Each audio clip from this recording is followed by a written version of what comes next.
Hello, everybody listening to the Fairweather Podcast. Boy, 2K Suave. I'm here with my dog, A-Rod, back in full effect. How's everybody doing? How you doing, A-Rod? Doing good, man. Sorry for the little hiatus. We had a little bit of a hiccup last week, but all systems go. Everything's ready to go. We should be good to go. So It was 1 week. Everybody could take a little break from us. We hot take central over here. So, we gave you guys a little bit of a break from the hot takes, but we back full effect. Like I said, it's the best time of the year.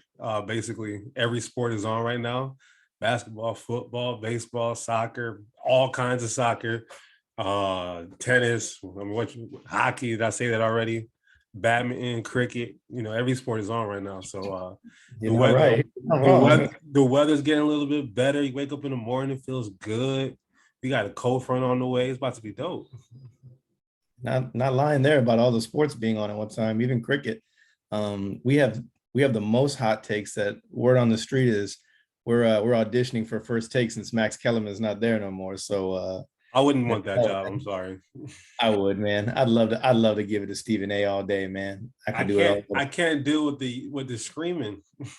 I could deal with it. I can't do all the yelling and screaming. It's like having a baby in the house, man. I'm like, nah, bro, I'm good. I'll scream right back, man. I can't deal with it, man. I'm sorry. All it is 2.5 hours of just pompous, beating the table up and screaming. And I'm like, nah, bro. You do you. You could be the new Max Kellerman. I mean, like I said, you are Max Kellerman. So I'm definitely not Max, man.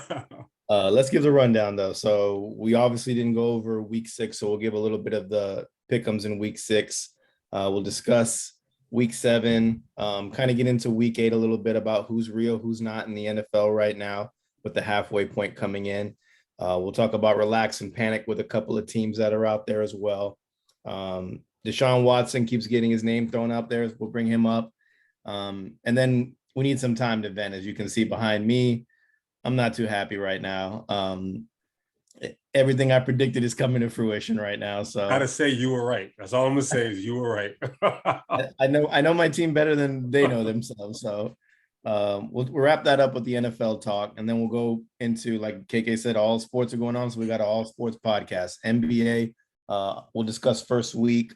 We'll take an outlook on the season so far, and we'll discuss that top 75 list that came out for the 75th season in the NBA. MLB will discuss, what's going on in the World Series right now, and our predictions from that. And then lastly, with our fun segment, we'll do the Pickems at the very end. And we'll got 5 more that we'll add to the list and go from there. So let's kick things off. Let's, recap the Pickems from week 6 that we did. Quickly, if we add everything up, I'm sorry I said the word quickly. I know that name kind of triggers you right now. What happened to your boy? Listen, my boy. I'm just saying. I know we're not talking about NBA, starting point guard, but it was Kentucky crime, man, and my boy Maxie got the bad end of it. So God bless. Anyways, let's get back to the pickup. So if we add them all up at the end, I don't have the list in front of me, but we're sitting at a 15-14 right now. KK's in the lead by 1. You did yourself a service for me last week by taking against the Cowboys. It was a bad week. Yeah, going against the Cowboys and going against, I think it was the Browns. Or no, I don't remember what it was, but I got the 2 wins. You basically went against. I went against the Ravens. That's what it was. Yeah. No. We both won. We both picked the Ravens. We both picked the Ravens. I don't remember, but yeah. We both went against 2 teams that I gave you an opportunity to get back into the game because I was ready to take off on you. Yeah. So you're welcome. That's what I'm here for. I'm a generous, giving soul. So don't worry about it. There's no more of that. I'm not picking with like the sympathy and the fun of shit. If we got to go down to the scores, we can do that. I don't care, but like I can't do this shit anymore. I know myself better than that. All right. So recap of week 7. I mean, I think NFL was pretty exciting. We got to watch to see if the Bengals are really who the Bengals are, and they went up against a good Ravens team and balled out, man. And everybody. That's an understatement. Yeah, I don't know, man. They looked really, really comfortable out there, and I mean that's a divisional game too. Mm-hmm. So on the road too, exactly. But I mean, you gotta play each other twice. So we'll see what happens when they go to the when they go to Stripe Central over there in Cincinnati. We got to see the Bucks basically demolish the Bears. All right, I'm gonna ask you about that really quickly. Just really quickly before you even go on. Were we wrong about Matt Nagy like making it a point not to play Justin Fields yet? I don't know what his deal is, man. Like I think we were right. Like they just got to let the kid loose because they give him a high grade in like I think it was pass protection or like on the pass or something like that. But as soon as he rolls out, like he's immediately getting like mauled by dudes. So yeah, I don't know, man. Like they got to definitely help this kid or they got to let him like manage the game himself. But Nagy's definitely done. Like yeah, he's either checked out or like he's just like do what you want. he screwed up. He screwed up with Trubisky, trading up to get him instead of Deshaun Watson. He screwed up with developing Trubisky, and now he's screwing up with developing Justin Fields. He probably did rush him. They didn't have to go to him. They could have went to Nick Foles. So that whole situation in Chicago was just dire. And like what's his name? Aaron Rodgers said, "I still own you." So Aaron Rodgers, imagine it, but think about it. For Justin Fields, imagine you have to play Aaron Rodgers and Tom Brady in back-to-back weeks. That's not his fault. Yeah, no, absolutely not. And his interview today was really good. He spoke very well. Like, you know, he knows he's a good player and a lot is expected of him. And that's not the type of player he is. Like he's going to be good. I think Bears fans can like calm themselves. I think it's just going to have to come down to the head coaching change because I like Matt Nagy a lot, but it shows that he just can't develop a young quarterback. It definitely shows. No, he needs him. That's why he was so gung-ho about having Andy Dalton there, because he needs somebody who's pretty much already established. I think he needs like a, you know how Sean McVay was gifted Matt Stafford. The difference is that McVay knew how to do what he could with Goff. But then he was like, you know what? I'm tired of this. Just give me Stafford. That's what he probably needs. Like, look, I'm tired of this. Give me somebody who's in a market that's just not good, but the player himself is good. That's probably what he needed. Yeah. But he couldn't do it with Nick Foles though. So I don't know. I think the jury's out, and I think I'm done with this Nagy experiment. If I think I am too. We got to see, in my opinion, the MVP of the league is definitely Derrick Henry. I don't care what anybody says. High five. Hey, listen, we high five and agree on that 100%. Derrick Henry, man, is just, it's insane to see. He even throws touchdowns now, man. He's throwing touchdowns. What can't he do? He's unstoppable. And I hate this give it to a quarterback stuff. Like it's annoying. Just if the stats are there and he has another 2,000-yard year, like you've got to reward the king, the crown, man. Like definitely his to take. I mean, don't get me wrong. There's players having good years out there that are quarterbacks. But Josh Allen, who's having a better year or comparable year to what Derrick? I mean, Derrick Henry is 300 yards clear of the next rusher. Like he's 300 yards clear of the next rusher. He's 7 games in and has 800 yards. It's insane, man. So he's averaging more than 100 yards a game. What more? I mean, going into the Chiefs game, I think the Vegas had his over under for yards at 126. They never have those kind of lines in Vegas. They typically have like around 90, you know, like, but when Vegas is already anticipated you have at least 120 yards, that's crazy. And I mean, and I know he's not gonna get it because you know how this works. It's gonna go to a Kyler Murray or Matt Stafford, Tom Brady, because it's a quarterback award, but Derrick Henry is playing on another level right now, and it's a shame. It's a shame. They're winning ball games because of Derrick Henry. Like I don't care what anybody says. It's not Ryan Tannehill. It's not their defense. It's not AJ Brown or Julio Jones's presence. It's Derrick Henry at the end of the day.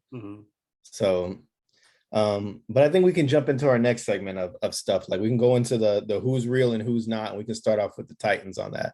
Oh, yeah. So, I remember beginning of the year, we were like, the Titans ain't shit. They're nothing. They're not going to do it. We even said on week 6, we were like, you know, you said it. I remember I watched the video. You're like, give me Buffalo by a lot against the Titans. And I said a field goal game. Derrick Henry just wants to prove us wrong. And he's on our fantasy team. And I can never speak bad about him because he's like really one of my favorite players. And I loved him at Alabama. He's just very quiet. He's very humble. And he's just like, he knows the assignment. rack up the yards, win the game at all That was costs. If I got insane. to throw a touchdown, I'll even throw a touchdown, man. So would you consider the Titans as real or To not? me, they real. At the Oh, end of the day, when it's December, when it's January, you got to stop the big man with the football. You got to stop in January. You run the football because it's cold, and you play good defense. The defense, honestly, I didn't think much of it going into the season. I'm still a little skeptical. But how many points did the Chiefs score this weekend? 3. 3 points. I mean, that tells me all I needed. That's all I needed to see. And then, I mean, Derrick Henry, he didn't even have 100 yards rushing, but his impact was felt throughout the game. Why? Because they have to stack the box. And when you have to stack the box and you have a healthy AJ Brown, AJ Brown on play action is getting 100 plus yards a game. Like his Derrick Henry's impact on the whole offense is insane. Which is why Ryan Tannehill has had a revitalization to his career because he didn't have no Derrick Henry in Miami. no, he did. But he comes to Tennessee, he has this in his back pocket, and no matter what, he's either handing it off or play action. Simple. It's the most simple offense that you need. So to me, they're real. It's an easy transition for him where he was asked to do everything in Miami, be their saving grace, and now their saving grace is the running back. It's old school football. That's just how football is. Yeah. So, I mean, I never wanted to say I didn't consider them as contenders. I just think they got off to a very slow start, and people were like, "Oh, the defense is bad." And I think, bringing back, it pains me to say it, Avery Williamson to them back to playing linebacker for them. That's a big get because he made a name for himself there. He obviously got paid by us. And then we gave him his walking papers and he went to Pittsburgh and, now he's back there. So I think that's a good get to put into your linebacking core. Their front's not bad. The secondary is a bit suspect, but I think they can hang. I think it's they can't stop the dreadnought, man. The last king is just running all over. So, and for them to go, I look at this, I like to look at the schedule all the time and kind of go check mark, win, loss. Back-to-back weeks, they play the Bills and they play the Chiefs. Like to me, that's like a recipe for disaster when you play the Bills and the Chiefs back-to-back. You beat the AFC Championship game. Exactly. Guess who came up victorious in both games? The Titans. I mean, we obviously weren't on last week. I was that Monday night game. Derrick Henry, he had that 176-yard run where he just chugged right down the middle like it was nothing. Then he had 3 touchdowns in that game. Come back the next week and throws a touchdown against the Chiefs. They got the Colts coming back, coming in next, and then the Rams. I mean, the schedule is still tough. Like they got in the next 3 games is the Colts, the Rams, and then the Saints, and then they get a little easy one with the Texans and then the Patriots. So it's like, if they can split that Colts and Rams, back to back, whatever, then they sitting pretty. If they can beat the Colts, they sitting pretty in the AFC South, and that's all that really matters. We're in your division, you're in the playoffs. So I think their focus should be on the Colts, and I think clearly they didn't look ahead with the Chiefs. So I think their focus is there, and I think they'll be. I think they can be doing fine. Just stick to the game plan. Don't change anything. Just there's no reason to. I know. Just feed the man. Let him get the MVP, please, for the love of God. But they won't give it to him, man. You know how this thing works, man. I know. Politics. All right, let's go another team. Let's go Bengals. I mean, they obviously showed out against the Ravens. I mean, they played a hell of a ball game, and we were saying it, and even I heard the people on, I think, NFL Network saying that, congratulations for the Bengals for proving us wrong, because we thought you got a young quarterback. Well, the first thing you need to do is protect that young quarterback. Sewell should have been that for sure pick, and him and Jamar Chase. I think isn't Jamar Chase leading the league in receiving yards? No, he's not leading the league in receiving yards, but he's leading all rookies. He's on a pace to break every rookie record, basically. Yeah, he's had 200-yard games, which is insane. And I mean, they proved us wrong. We both said that you should have took Sewell. But hey, man, like it's working out and it's panning out. You beat the division favorite. You beat the MVP a couple years back. And they made him look pretty bad, man. I think it was a game, in my opinion, I think it was a game of I don't want to say not preparing, but just kind of letting our guard down because we know what the Bengals are. We expect the Bengals to play like this. And, those household names aren't there anymore. The Carlos Dunlaps aren't there. The Carl Lawsons aren't there. The Ocho Cincos aren't there. You name him, he isn't there anymore. So we expected to come in there and steamroll this team, and they didn't happen. For me, I'm going to say I think they're pretenders only for me because I see them like the Blue Jays, man. Like, I'm happy for them. They're trending upwards. I'll give them that. But, like, there's just something that's missing there. I want to say it's inexperience of the head coach, and there's little pieces of that defense too that are kind of like spotty for me, in my opinion. Yeah. Offense looks great though. I love the offense. And the offense is amazing. I don't know why Tyler Boyd isn't getting enough like playing time either, man. Makes no sense to me. We got to drop him, trade him. No, not just yet. Calm down. I know, but no, check me out. So I look at the schedule, and try to figure out because we're 5-2 now. So all right, let's see. Let's really break it down. So week 1 was an overtime win against the Vikings. Vikings are okay. Week 2 they lose to the Bears. So it's like the Bears, they lost to the Bears, right? But since then, they've beaten the Steelers, they've beaten the Ravens, they've beaten the Lions and the Jags, Packers they could have beat, but they missed field goals. So it's like they're too this for me, too wishy-washy. I want to say that they're real. Joe Burrow is God. Joe Burrow's good, man. Like Smoking Joe. That wasn't a fluke at LSU at all. It wasn't a fluke last year until he got hurt. And he came back, and I thought he was going to be slowed down just a little bit. You're scared. You just tore your ACL your rookie year. You should be scared, right? He looks like he's been there. He looks like a veteran. And Jamar Chase is making his life easier.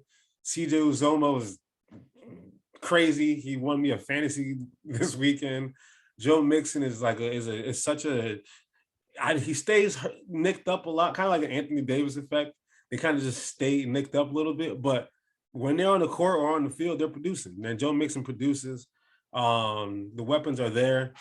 I'm not going to say that they're real, but I'm not going to say that they're not real either. They're first place in the AFC. That's got to speak for something. Coming up, they do got the Jets. So they're going to continue to be first place in the AFC. And then we get to an interesting part of the schedule where it's Browns, Raiders, Steelers, Chargers, 49ers, Broncos, Ravens again. So that's like the meat and potatoes of the schedule. We're going to see what they're really made of. If I had to lean one way, I would lean more towards real. But to me, if they were to make the playoffs, they'd be a first round exit. To me, that's where I see them at. They're a team that honestly could make the playoffs, but they'd be eliminated in the first round. That's how I see them. Okay, let's stay in the division. Let's go Ravens. What do you think about them? I feel similar to how I feel about the Bengals, what I feel about the Ravens as well, but more so not real. So like, the Bengals, I lean more towards real, but just slightly. And then the Ravens, I lean more towards not real, but just slightly. Because my concern with them defensively, they're fine, right? My concern with them is Lamar has to do too much. Like we look at the Ravens schedule, look at the games what's going on. They've struggled. The games that they've won have been a struggle. We see this all the time. They have to win. They can never be from behind. Lamar has to be a superhero in every one of these games. And that's very taxing for a player like him who has to do everything. So they struggle with when they lost to the Raiders. That was a struggle in overtime. They struggled with the Chiefs, but they beat them, but it was still a struggle. They needed a career, the longest field goal ever to beat the Lions. The Lions, they did well against the Broncos, but the Broncos are not really good anymore. The Colts, they were down 22-7 or 25-7 or whatever. They had to make an amazing comeback to win that game. Now, the impressive win is against the Chargers, but then they followed it up getting blown out at home by the Bengals. So to me, they're also at that kind of wishy-washy for me as well. But I think they have a lot more to overcome. Like, they don't have Marcus Peters. They don't have, it's just a lot more to overcome. I mean, they have good talent on the defensive end. But I don't know. They scare me just a little bit, man. I'll keep the bye week came at a good time for them though. So we're gonna see. I'll keep it short and sweet with them. I'm not worried about them. I just think like they played a lot of tough games and they really wanted to stick it to the Chargers and expose them. And like I said, you didn't do your assignment knowing on the Bengals. You thought the Bengals were going to be the same Bengals you beat up on every year and get you 2 wins out of it. Mm-hmm. And it's a different ball team. So I think I agree with you on the fact that they do lean on Lamar way too much, man. And I think this is an organization that loves to get Lamar help because if anything the Ravens and the Notorious are doing is getting him that they went and got 3 starting running backs. 3 starting running backs, and they're committed right now. Old guys. They're old, but at least there are people that they went and got for him because they didn't have a running backs. They all tore their ACLs, and they went and got him for him. So that's an organization that's saying, we're trying. We're doing our best, Lamar. Oh, yeah. They obviously love him. They obviously love him. They always make it a trade, too. So don't be surprised if somebody comes on over there and will be with the organization. So I'm not too worried about them. They'll figure it out. They just can't play from behind because when they play from behind, that's when it's like super, super tough for them. They'll either just fall big time or you get a crazy, you want to go for Lamar and flip into the end zone type thing. So yeah, but think about it. They had 2 of those wins were like real grind out fourth. Do you want to go for it on 4th? And like that's the difference between why they're playing well right now. But to me, there's a lot of holes. Hollywood Brown needs to get his head back in the game because he's been dropping touchdowns every week now. It feels like. And Rashad Bateman, I'm curious to see how he does. He's coming back from injury. He's got to get back to speed with the offense. But and nobody cares about Sammy Watkins. Bro, I said in the beginning of the year, I'm like, Sammy gonna play 5 games. I know. Yeah. If that, like, that's all you're gonna get from Sammy Watkins. I'm sorry. So to me, I'm on the fence about them as well. All right. Let's go out west. Let's go Raiders. I got one answer. I got one word answer for you. No. I can keep it sweet and simple too. No, I think sum that one up quick. I just think it's great they're doing like this, and they always start like this. But Derek Carr comes down to earth, and I think they're going through a culture like shock right out with not having their identity as with the head coach. And they're 2-0 since they lost Gruden. That's true. So all right. What I did say at the beginning of the season, I do like the defense they put together. I did say that. I remember. It's better. I don't know, man. I'm not. They don't. I mean, they beat the Eagles. Great. Fantastic. I'm an Eagles fan. Fantastic. I'm shooting for a top 10 picks or whatever. But like to me, it wasn't like impressive. Derek Carr has been an MVP candidate before. So obviously he has the talent and the ability to do what he does. They have have good weapons. They have Darren Waller. They have, Edwards. They have Ruggs. They have Renfro.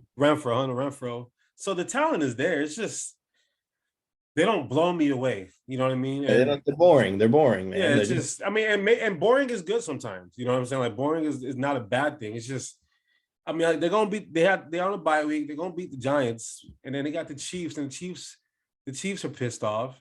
They got the Bengals, and we now know the Bengals are good. Then they got the Cowboys. We know the Cowboys are great, and then Washington, then the Chiefs again. It's like, and then the Browns and I don't know, man. I'm not. No, you don't gotta dissect. You don't gotta dissect the entire schedule. I'm done. I'm not. I'm with you on. No, it's a flash in the pan. It's really cool. It's like when you go to Hibachi. And they do like the train and the roll and all that. It's all cool. And then it's all done really quick. And then it's done. That's what it is. And I was like, all right, can you serve me now, please? Exactly. Like I'm over this. Like, just do what you're gonna do. The NFL does need the Raiders to get back to contention. Don't get me wrong. I want it, but I don't know. I think now that John Gruden is gone and I got to see Chucky there making $1 million a year. You don't like him a little bit more? I might like him a little bit more. Funny enough, I feel the same exact way because like the Raiders are not a team that people just hate unless you unless you're a Broncos fan or a Chiefs fan, or a Chargers fan, I get it. But the Raiders played when they played the Chargers, I think it was. Yeah. They played the Chargers in LA. Am I right? Yeah, they played the Chargers in LA. I remember it was a Monday night game, if I'm not mistaken.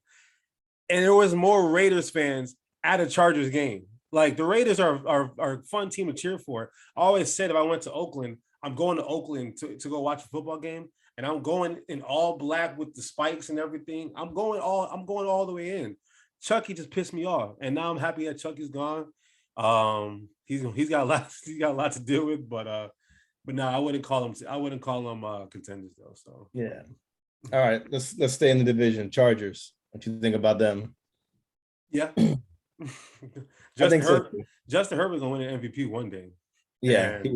When you got somebody like him and you got Mike Williams and Keenan Allen, your defense, which you didn't believe in before, defense is gonna be playing well. I said it, I didn't, but I believe in them now. I told you you last time. So as long as they stay healthy, Bosa stay healthy, Derwin James stay healthy, quarterback stays upright, the weapons are still doing what they do. Austin Eckler is good. I don't see any. I mean, yeah, they lost to the Ravens. It was embarrassing. Whatever. The Ravens, the style of football that the Ravens play is not good for the Chargers. So like, that was just a matchup nightmare. They also came from the East Coast too, so we know what happened. West and Coast, you know what I always when you do that travel shit, it always comes to bite you. You're a bit of a sleep. So yeah, Chargers are fine. Yeah, I think so too. Lot of promising things there. Just re-sign Mike Williams. Please re-sign Mike Williams. Get that man his money, man. Yeah. All right, let's go down south. Let's go Saints. They just re-signed my boy, man. They just traded to get him back. Yeah, Mark Ingram. So you got fire and lightning again, or what is it? Thunder and lightning. Go check the fantasy team. I did something for you. I thank you. I saw that. You saw that, right? I'm okay with it. I'm okay. We're gonna make a run now. I hope he does what he did for me, man. But I don't know, man. Like Jameis, I like the guy. I want him to be great, but he's scared to play football. This is not the Jameis that I'm used to, because he watched his film of his 30 interceptions, and he's only got 3 this year, which is amazing, right? He's doing great, yeah. And he's playing well. 13 touchdowns, 3 interceptions. He's throwing balls away, which is impressive. He's throwing balls away, but in this league, you need to have somebody who's dynamic at quarterback. He has the ability to be dynamic, but his dynamic comes with a lot of red flags. Like, that whole thing that's circulating right now with the red flags or whatever. He's a red flag. He has red flags. He's playing well in this offense, but he's looking like old Drew Brees when old Drew Brees couldn't really do much anymore, right? And they were so reliant on Alvin Kamara. So, to me, another team, they'll make the playoffs and then lose in the first round. Like, that's just how I feel. Now, Michael Thomas, I don't know if he's coming back this week or next. That whole situation is just messy and just annoying. I don't know what the situation really is. But if Michael Thomas is back healthy, the relationship that Winston has with Callaway and the other guys that they have, Harris and stuff like that, and then Kamara, having Michael Thomas back in that offense will open it up a lot more for them to get active and get busy. And then defensively, they're really sound. They have a really good defense. So, I mean, quite frankly, I would say that they're real and I can call them a contender, but the quarterback. The core is it's the quarterback. It's how I feel about the Browns. It's the quarterback. my biggest thing with them is like the quarterback, of course, with Jameis, and I think he's playing a lot better football, and I like watching him play as opposed to risk it no biscuit style of Jameis Winston. But I think not having that Michael Thomas receiver for you is going to definitely hurt too. And if you look at what Drew Brees had. As well, like he had Emmanuel Sanders on the other end too. He had like some veteran receivers there helping him. That Emmanuel Sanders thing is hurting them a lot more than they even realize. I've always said Emmanuel Sanders is like one of the most underappreciated wide receivers. If you want to go to the promised land, just go get Emmanuel Sanders. Like if you want to go deep, I mean, the Broncos did it. They won a championship. I think he won one with Pittsburgh when he was like a rookie. I'm pretty sure. If not, probably. I know the 49ers got him and they want to go play. You're making some good points right now. You're right. The Saints went pretty deep with them last year, and now look at the Bills offense. he's a good two guy. He could be Yeah. your one, but he's a good two. He knows his role. And I think that hurts him not having him there. And they don't have Jared Cook anymore either, who was a solid piece in the offense as well. It's just hard. It's going to be hard for them. He does have the Super Bowl with the Broncos. But he made it with Pittsburgh, but he lost. Okay. Yeah. All right. So he's been and he made it with the 49ers, then they lost. Exactly. He's been there. Yeah. I just think like you got to get the guy help. Like you got to get him a receiver. Like he had Mike Evans to throw to, like for God's sake. Michael Thomas comes back. We'll see what the chemistry is there, but contract issue and everything going on there, like not wanting to be there. Make that guy happy. Like that's your cornerstone of your offense, in my opinion. Him and Kamara. So I don't think he wants to be there. I don't think so either. Something with him and Sean Payton, they're not getting along. And when you don't get along with your head coach, I mean, he got kicked. I remember he got suspended for a game last year for getting into a fight or something like that. And I don't think he's ever like mentally recovered from that, because like, then you're gonna suspend me after I played with a. I don't know, man. He played with. You better get his uncle down there. You better get his uncle Keyshawn down there and have him talk to Peyton. And I don't know what, man, but Michael Thomas. That bridge, if it's not burnt, it's probably been lit already. So it's moldering right now. It's something. All right, let's go. Let's go one more team. Let's go out west and let's stick with the undefeated Cardinals, man. One word. Duh. What? You keep saying there's something missing. Please tell me what's missing. I keep looking, man. I can't find it. I'm like that meme, like looking through the blinds, man. Yeah. Like I'm trying to find it. I picked up my couch looking for loose change. Like I'm looking for something to find that's wrong with the Cardinals. I cannot find it. You know what I wanted to tell you? Last time I was like, they don't have a tight end, and then when they got Zach, they got my boy Zach. Like, I can't anymore. I tried to find the one piece, and I was like, oh, they got Zach Ertz now, and they have absolutely no holes. I mean, they got running backs plural. They got receivers plural. They got defensive players plural. JJ Watt is not going to be playing Thursday night, but he's still there. I mean, he's still the voice that you saw that clip of him. I don't know if you saw it. There was a clip of him on the sideline when they're about to go 7-0, and he's walking up and down the sideline saying, "Yeah, they're trying to make excuses for why we 7-0." Yeah, like he was just like talking his shit on the sideline, because he just came from the shittiest organization in football to 7-0. And you know who I feel bad for? I feel bad for Larry Fitzgerald, because what the hell? Was he just bad luck this whole time or something? He's gone, and they haven't lost the game since. Oh man, it's bad. I feel bad for him though. If they win a ring, they better give his ass a ring. He definitely does, man. I'd be so mad. I feel like they should sign him the last day and be like, "Yo, just nah," because I'm superstitious. We ain't playing with that. No. We ain't doing that. It's so bad, man. God. All right, let's go to our next little segment. Relax and panic. We've got a couple teams here who have losing records, but they're notoriously good programs, and they're kind of shaky this year. So let's go out west. Let's stay in the NFC West. Let's go 49ers and Seahawks. How do you feel about both of those teams? Because in the beginning, we were like 3 teams are going to come out of the West, and it looks. I said maybe 4. I didn't think the Cardinals would be this good, but I thought maybe 4 could come out the West. And I'm officially slamming that panic button on both of these teams. Like, just slam. Like, for the 49ers, Jimmy Garoppolo ain't it. And I said it before the season started. Trey Lance, he has not started a game in like 2 years. He's played 16 collegiate games or 17 collegiate games or something like that. His whole college career or something like something very low. And, it wasn't at the highest level or anything like that. So, like, there should have been no expectation for Trey Lance. I didn't want him to be starting already. Now they got so reliant on him. Now he's hurt. Now they're like, damn, we got to go back to Jimmy G. Imagine the guy that took you to the Super Bowl. You're like, damn, we got to go back to him. Back to Jimmy G. Damn. And then they look lifeless. Like, I was watching that ugly Sunday night game with Carson Wentz and them, and the rain was disgusting.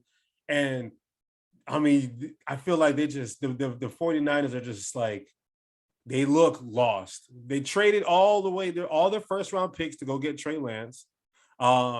They should have just waited to get Mac Jones. Honestly, they were at the 12th. They had the 12th pick. Could have just waited. That's who they wanted too. Half of the team wanted Mac Jones. The other half wanted Trey Lance. They should have just waited and go get Mac Jones, and everything would have been fine. Too many injuries. Brandon Ayuk, everyone's been so high on him. I'm like, I don't see it at all. I never thought he would be anything special.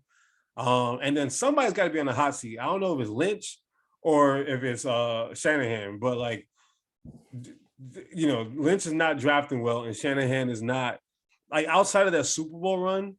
When was the last time the 49ers were good with Shanahan? They had one good year in that Super Bowl run, and outside of that, they're below 500 every single year. And people will blame injury, blame this, blame that. It's the same shit, different toilet. Like, it still smells bad. So no, panic. Seahawks, you got to panic because Russ, like I said it a couple weeks ago, I'm saying it, Russell Wilson will not be on the Seahawks next season, okay? That's the reason why you need to panic, because you're relying on Geno Smith, and he's very limited as a quarterback. Now you realize how much Russell Wilson had to overcome.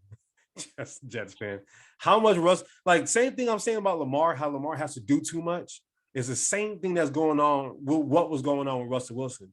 He has to do so much, and he's not there, and you realize, damn, he had to do a lot. Pete Carroll said it the other day, like, yeah, that's the difference. We used to have a Russell Wilson. Now Russell Wilson is, he's looking at week 10 or something like that. By then, God knows what their record's going to be. They're not making the play. Well, the thing about the NFC right now, there's a lot of bad teams in the NFC. So you can make the playoffs at 5, well, not 8 and 9 or something like that, or 9 and 8. You can sneak into a wild card spot. So one more game. I wouldn't write them off completely, but I've already started writing. Like, how to say to a fat lady sing? Was she drinking her water and her lemon water and her honey? She cleared her throat right now. She cleared her throat. She ready to just go off on them. Yeah, I mean, looking at both of these teams, I mean, I'll keep it really quick. I think they're definitely injury ridden. Like, running back situation in San Fran, up and down with the quarterbacks, missing pieces on defense, of course. George Kittle not being there really hurts you as well. Allowing Debo to shine, keep shining, Debo, for the love of God, keep shining. That's all they got. Your fault. It wasn't your fault you fumbled, man. It was wet that day. So that's all they got, though.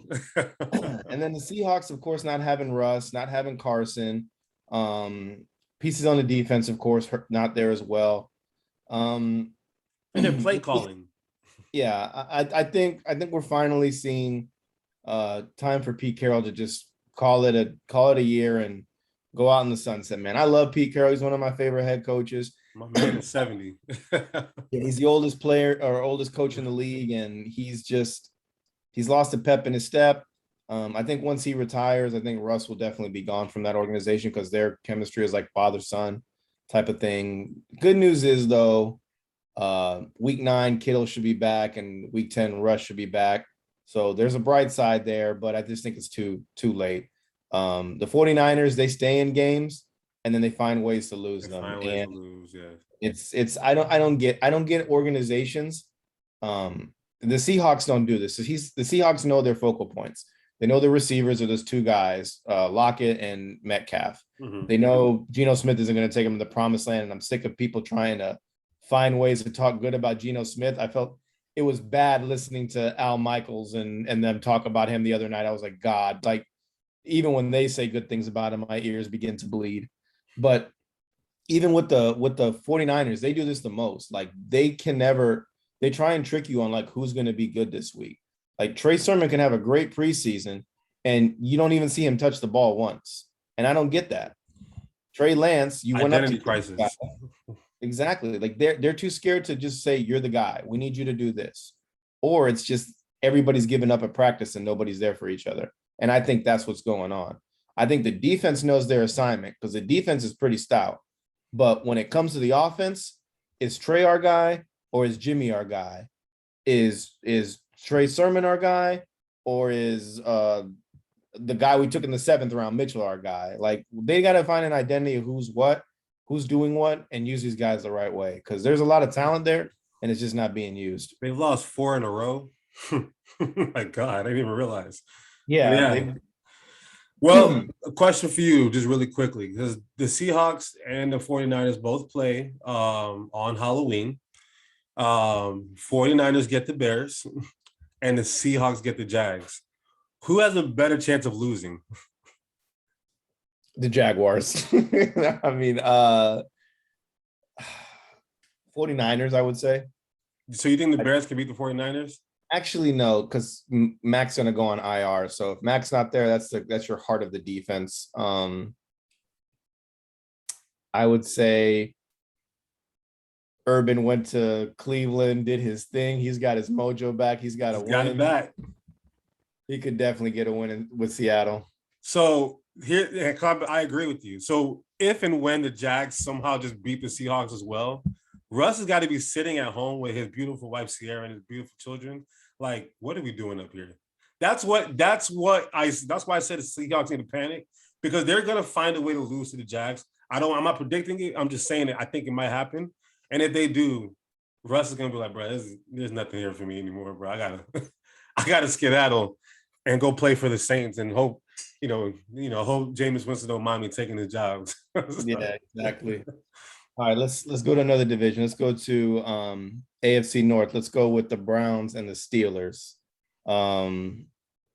I'll keep it like this, man, real quick. I'm not a Browns fan. Like, and it's not that I don't want to dislike them. It's just as soon as OBJ is gone and they're showing that they're not invested in him already, like I'll be a Browns fan. I've already buried the hatchet on the Baker Mayfield thing. They got to find a way to keep him, pay him, don't overpay him because he's not that great in my opinion. You think 35 million is a good contract for him annually? They're gonna give him 60, I think. Not. You mean per year? Oh, annually. No. Because that was the report, maybe like 30, around 35. I think he's gonna try and hold out for 40s is what he's gonna try and do. He don't deserve no damn 40. I don't think he does either, man. More commercials than he has wins. Come on. These are two teams that the injury bug has definitely bit them, and the Browns definitely harder.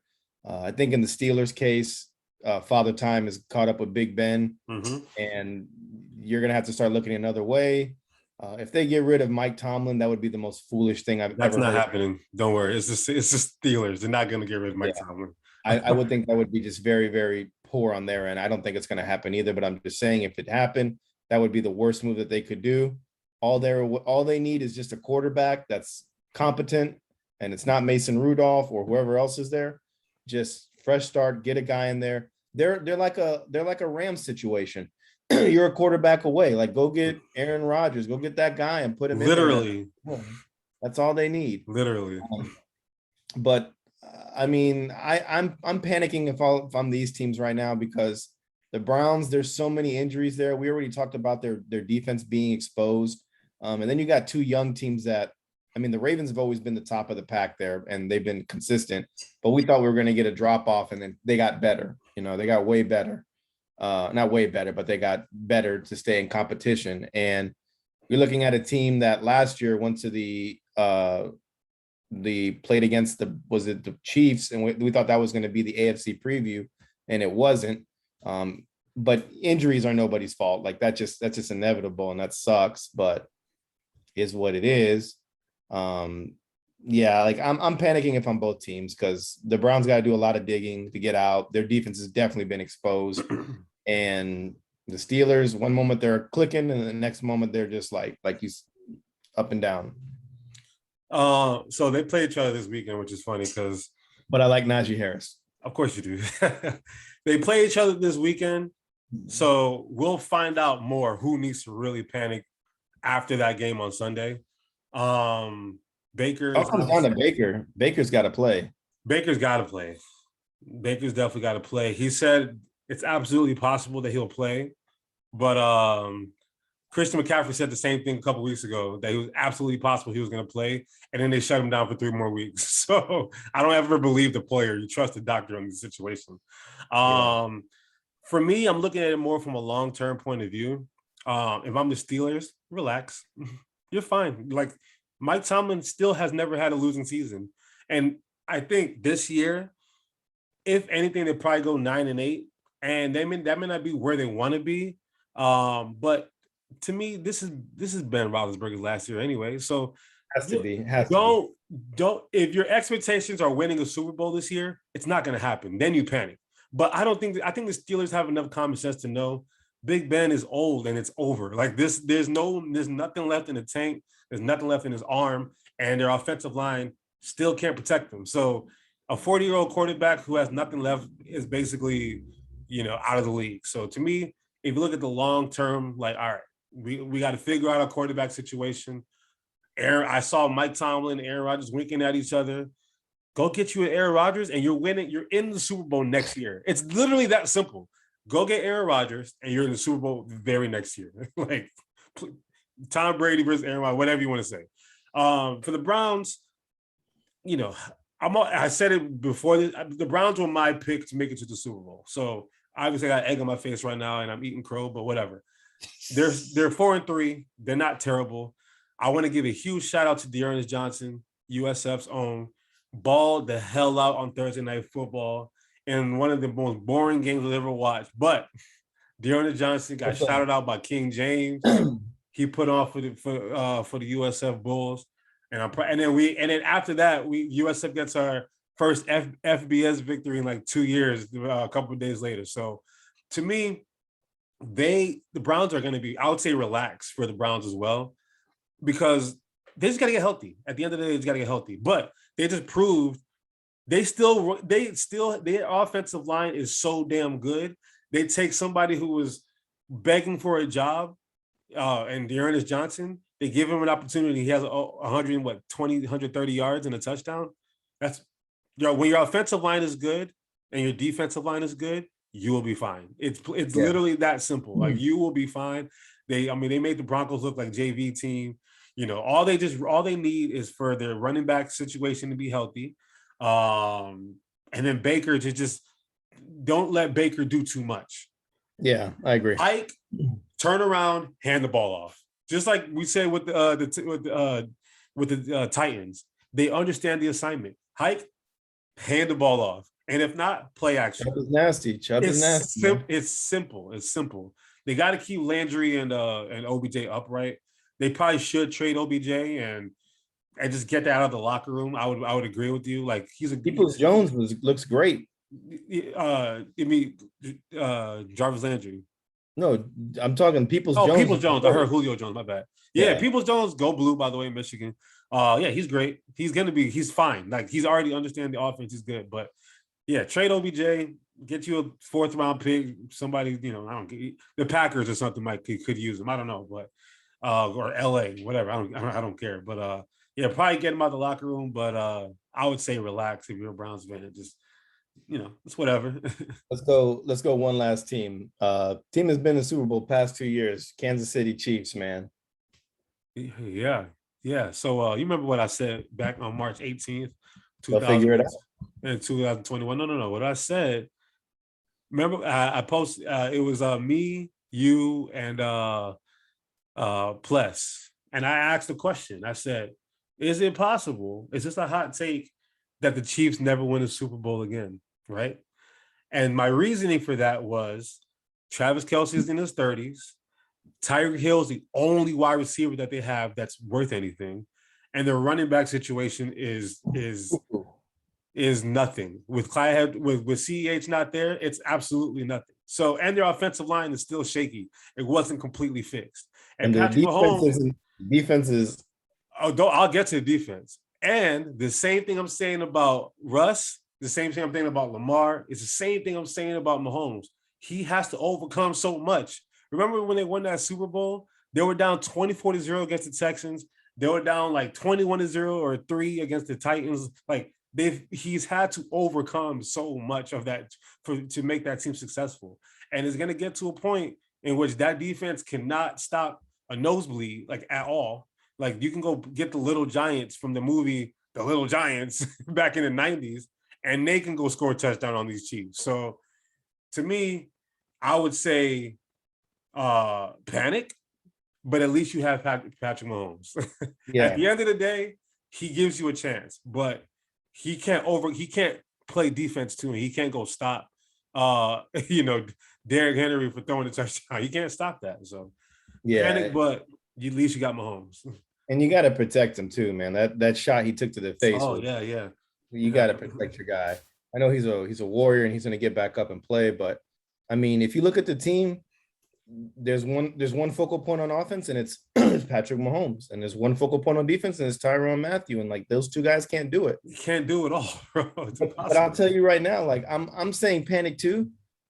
But even like I said on the last episode, we said in the last, if they went undefeated the rest of the season, it'd be like, well, we were completely wrong there. Like I would expect that, but I don't expect that from this team. This team is that Titans game told me everything. Yeah. I also think that kind of ass kicking can definitely, change the perception of culture in the locker room, who they are. So we'll see the next game they play. The Giants, Monday Night Football. Yeah, don't slouch on that shit. I wouldn't sleep on the Giants at all. No, like the Giants suck. Don't get me wrong. Trust me, I hate those fools. But they pull out some wins. Like they beat the Saints. They beat another good team. I can't remember who it was, but they beat them. They gave the Rams a run for their money in the beginning of the game, and like they can hang. It's in the cards. And then they got the Packers right after that. Yeah, they're like the Lions, but they just can close. Yeah, exactly. They have a good history where the history has propelled them to at least be able to get out of these close games, unlike the Lions, who are okay going 0-16. And like I said, the Lions are not winning a game this year. It won't happen, man. Not this year. When I watched that Rams game and they were up, I was like, oh, they gave everything they had. They throwing fake field goals and fake onside kicks, and I'm like, they gave you everything in the gun, and they got nothing back. Aaron Donald was like, I'm not gonna lie, they had us in the first half. Oh man, but Lacy was trying to get in a fight with Aaron Donald. They gave them everything that they had. They still got ran off the field. Let's go to an intriguing topic. Deshaun Watson's name is being thrown around before the trade deadline, so we can talk about that quickly. We can make that one quick. Panthers said they already pulled out. Other teams are pulling out.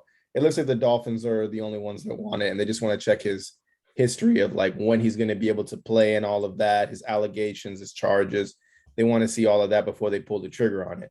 So my question is, one, the city of Miami is so cruel to Tua. I'm so sorry, man. Like they poo-poo on him so much, but he'll go out there and throw 4 touchdowns and they'll remember he threw 2 interceptions. Okay. Like that's what drives me nuts about the guy, about the city. And, you're obviously going to go after Deshaun Watson now, who's definitely an upgrade. I'm going to say that for sure. Is Tua part of the package? Listen, Tua's only played he hasn't played he's a rookie still. At the end of the day, he's played 13 games. He's still a rookie.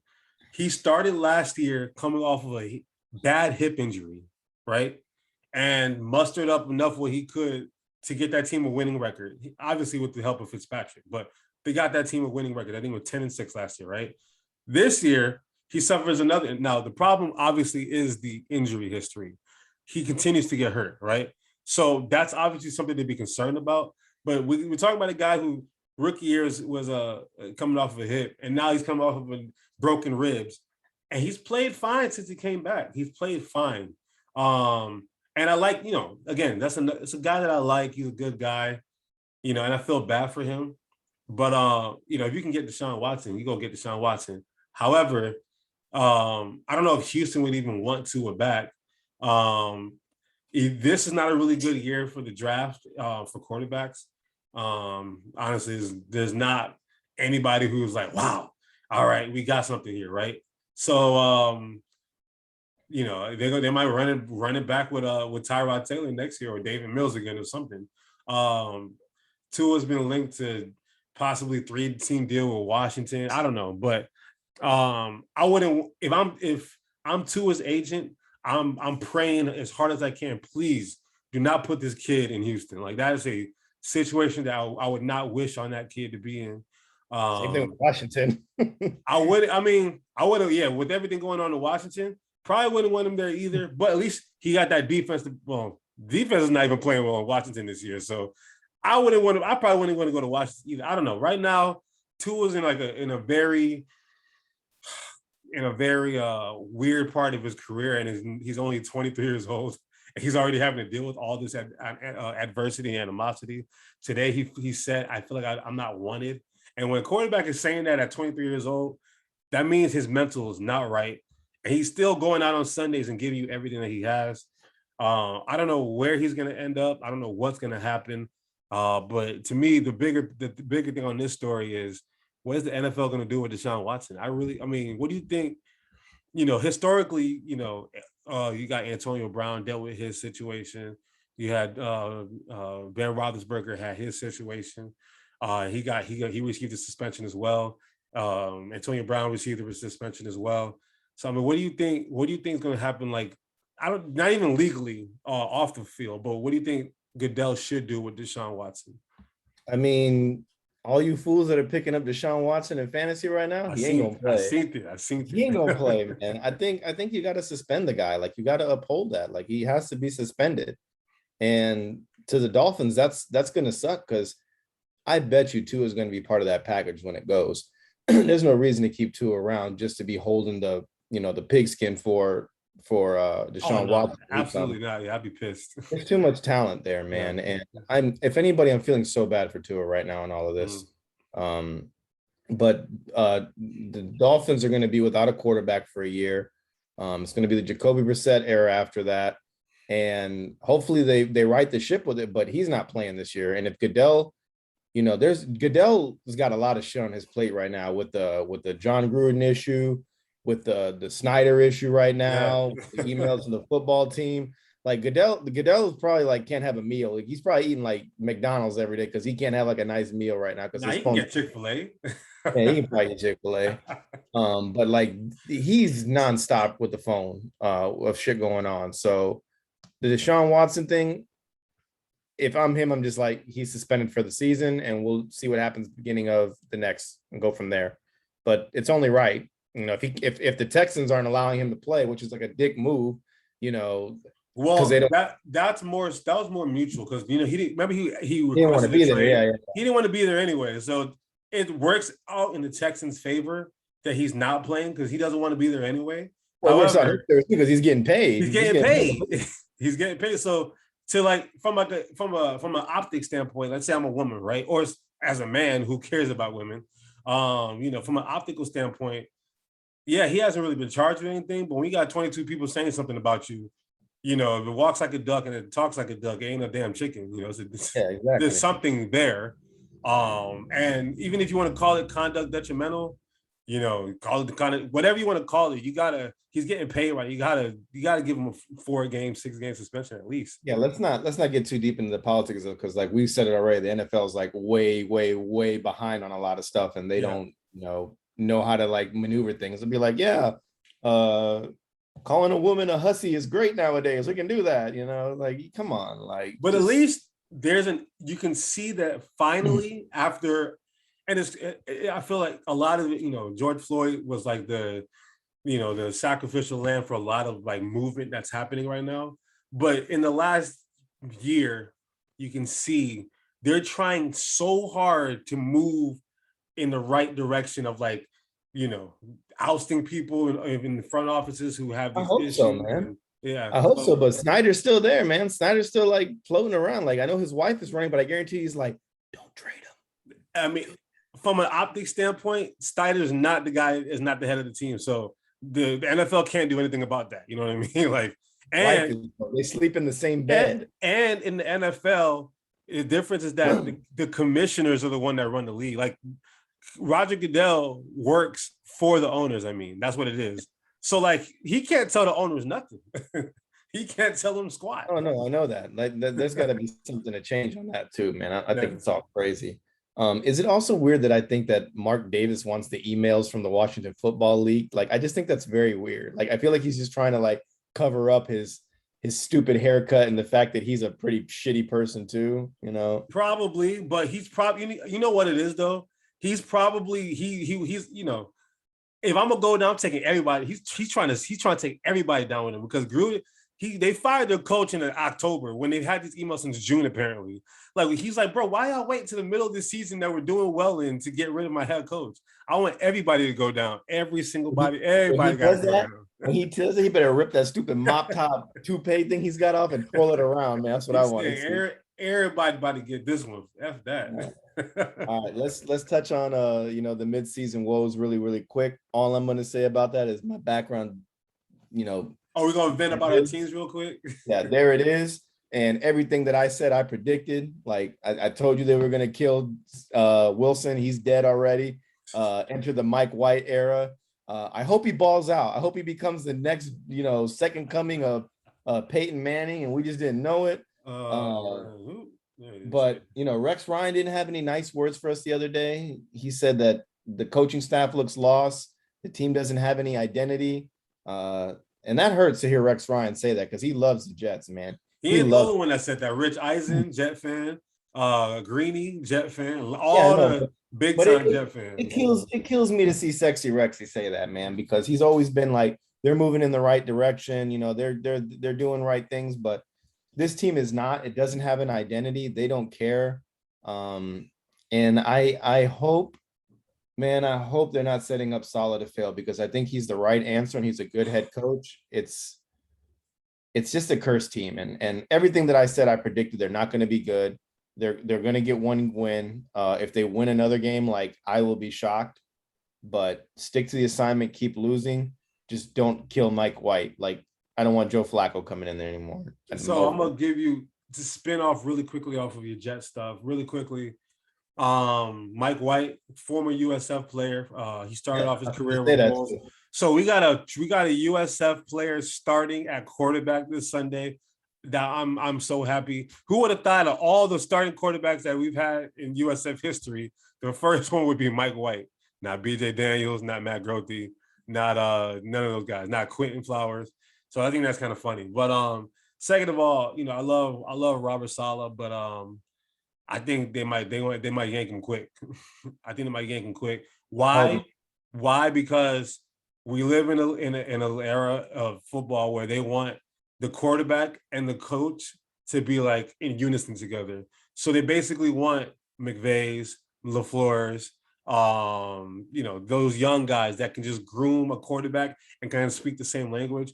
Saleh is a defensive guy, we historically take defensive coaches. And the 1 year that is correct. Historically, that's correct. But that's when football was real football back in the day, where a defensive coach makes sense. And Bill Belichick is starting to kind of fall into that hole of be a defensive coach, and that's not working. Andy Reid is offensive coach that works. So I am a little concerned about that, and they might yank him quick. But let me get to my Eagles real quick. I had a little bit more expectations for them going into the season. I thought it's still possible, but I thought we'd win 7 games this year. At this point, there's no reason to. I want all the Dolphins. I want the Dolphins first round pick. They looking like they're gonna get me a top 10. I want the Colts pick. They're looking like they're gonna get me like a top 15, and I want us to get a top 10 pick as well. The problem is that we got 2 picks this year coming up. Yeah, okay, there we go. So we're gonna get better. We're gonna get better. We're gonna get better. Now, my biggest thing, honestly, just really quickly, is just the Jalen Hurts. Obviously, the thing. Is he a starting quarterback in his league? I don't know. I mean, I love him. Again, same thing like Tua and a lot of these guys who are kind of struggling right now. I love Jalen Hurts to death. We don't really have a chance on Deshaun Watson anymore, so that's dead. And going into this next season, like I said, the quarterbacks in this draft are not great. They're not good.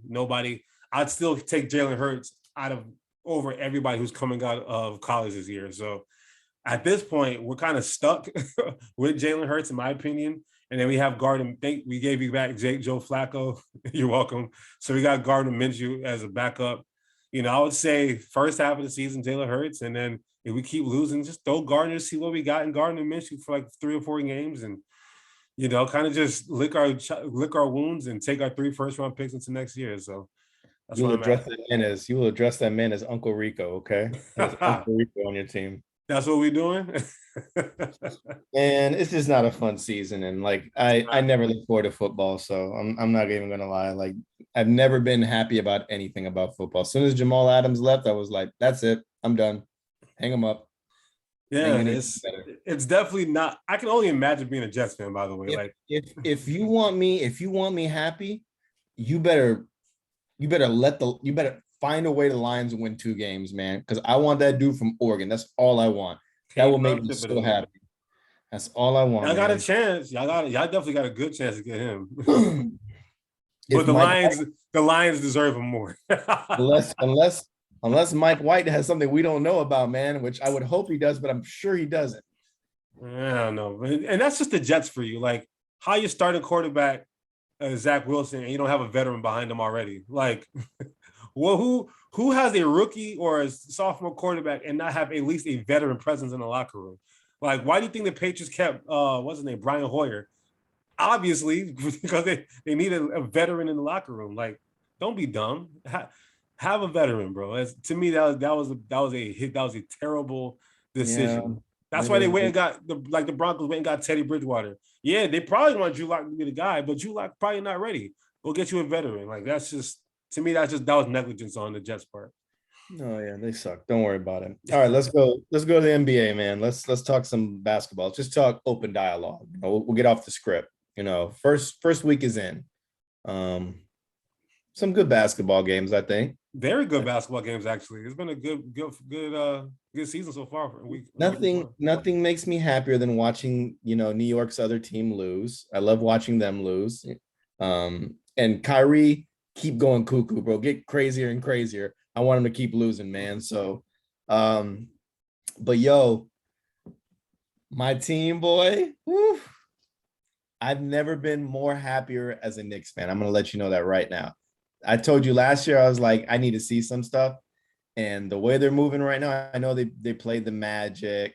They played those, I'm sorry, Townie Sports. They played the Celtics. Like, come on, man. The Celtics have an identity crisis they got to deal with. Like, who is the head coach? Is it Brad Stevens still or is it Udoka? Who is it going to be? So,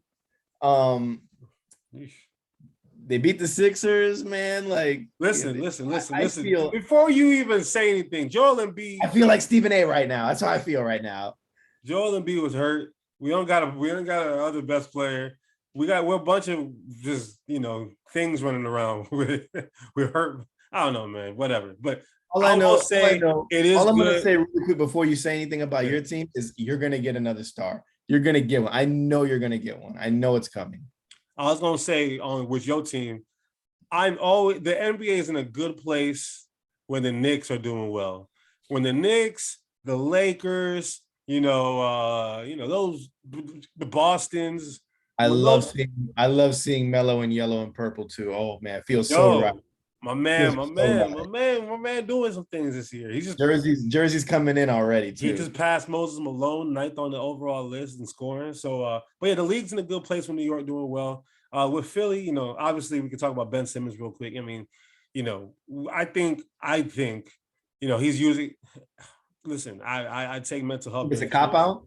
Huh? You think it's a cop out? I take mental health very seriously. I do too. But I read that he was getting fined all these games for missing, and then but in the contract that he signed, they were not allowed to fine him if there was an injury or mental health reasons. And out of nowhere, he's like, my mental is not, and I believe him, actually. I believe that his mental is not there. I agree. But at the same token, all of this is self-inflicted. Like, it's not like I understand playing for Philly, playing for New York, playing for Boston, these Northeast teams, they're assholes. They're mean. They're going to scream at you and yell at you and make you feel like shit for not playing well. But you got to have some tough skin. Yeah, I was watching Stephen A. talk about it on on First Take and his little segment show that he has, a Stephen A. show or whatever. And I mean, I feel like he hit the nail right on the head. Like, he was like, this wasn't a problem in the beginning when it was all going on. Mm-hmm. And now he's like, we have to go by what the report says. He's like, I wish him the best. I hope he gets his head straight so he can play basketball, because he's the second coming of LeBron. If he can develop a jump shot, he really could be that, but he can't. So I think Ben Simmons is still very, very young. He's not even 25, is he? He's yeah, 24, 25. Yeah, he's young. He's young. Yeah, So like I just think he's young and it's like 25. huh? He's Just 25. turned 25. I just think he's, probably young, very immature, not hanging out with the right people. I don't know. It's like a kid yelling at his dad, in a way like, I'm gonna handle it this way. You can't tell me anything different. And City of Philly knows anything better, like what they want. I don't And like the young excuse because Giannis is a year older than him. Giannis is 26. Okay. I agree, but And that man, it's they've just been built, trying. They've been trying to tell him that he can't do nothing on the basketball court. but What? he And also it's plays in Milwaukee. Well, Milwaukee would be happy to have any superstar there. I know, but the media has been talking shit about Giannis for once that Toronto series happened where they built that wall a couple years back, and oh man, Giannis can't get it done. Giannis needs to go to Miami. Giannis needs to leave. Giannis. It was all this talk about Giannis needs to go somewhere else, right? All he did was go and win a championship. All he did was he talk about a guy who can't shoot free throws. Giannis is not a good free throw shooter. But in that game 6 or the what was it game 6, game 7, whatever it was, He made sure he made them bitches. 17 and 19 free throws. He was not scared to take them. He wasn't scared to shoot. He said it in a video, I shoot air balls, but guess what? I'm gonna go back and shoot again. Like he is comfortable with failing because he knows how to overcome failure.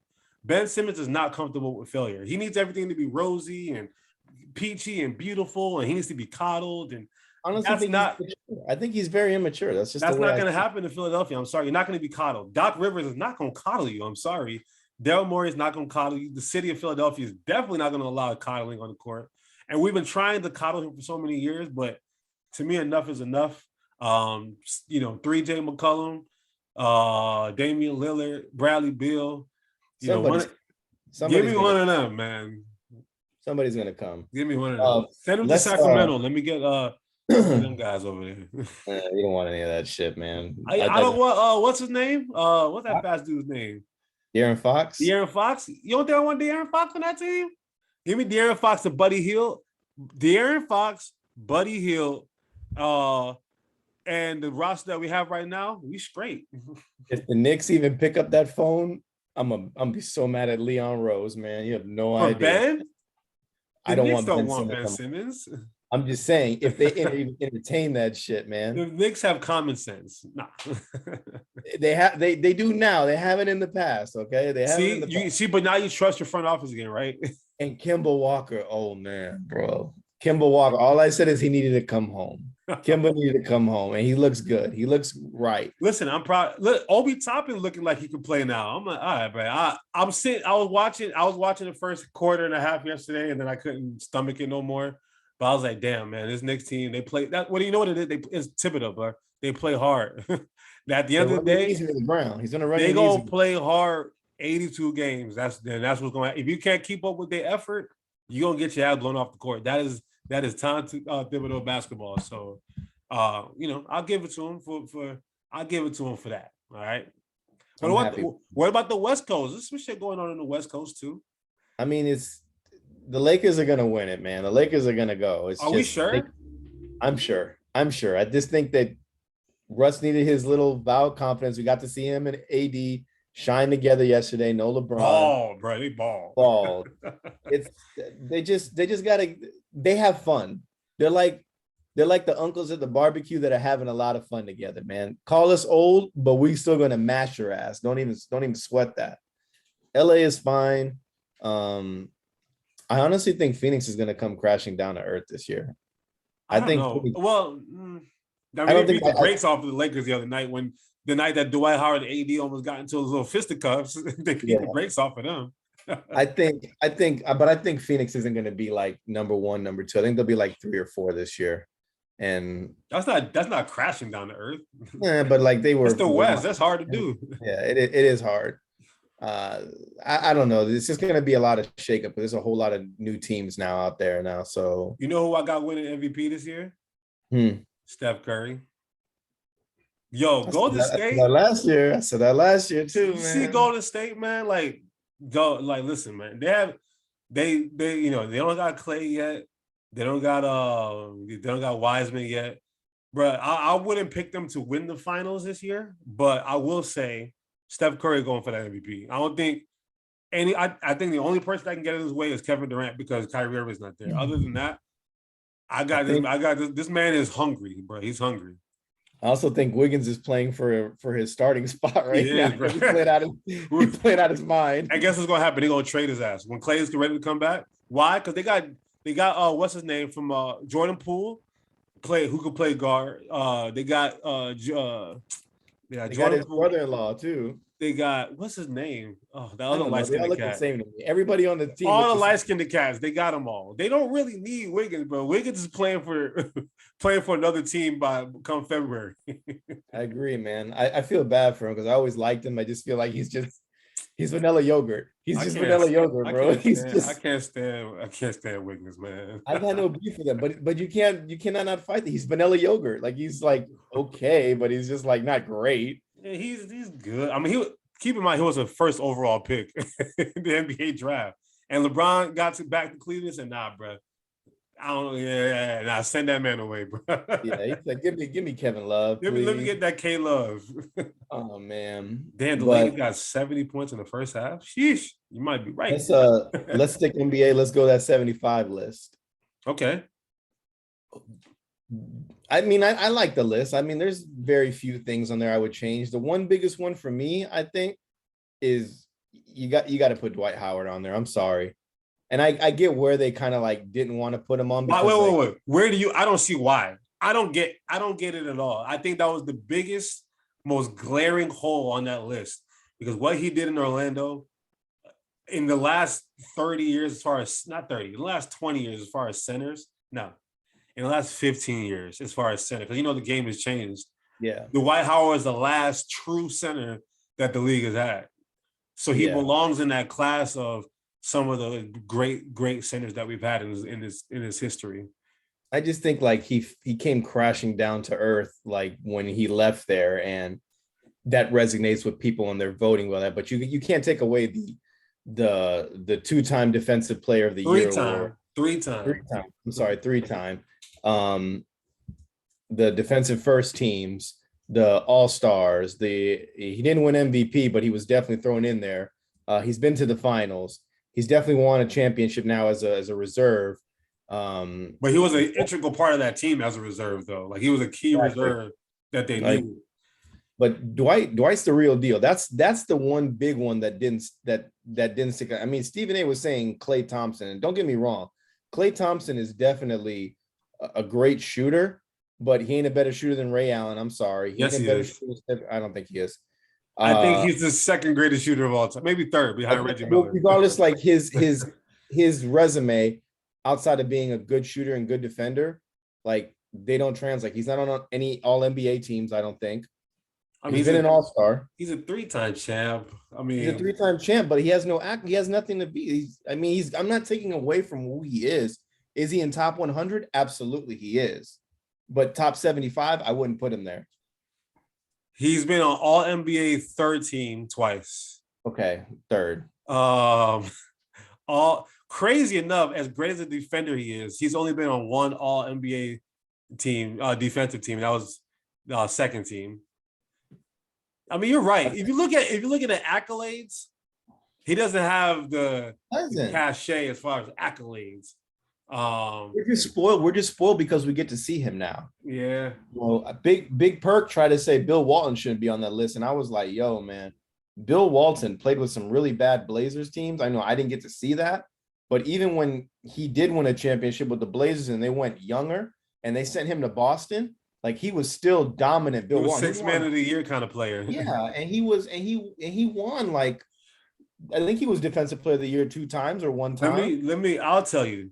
I looked at that list. I woke up at 5 o'clock in the morning the next morning because I was like, I was activated. I was ready to just talk about this one for a while, right?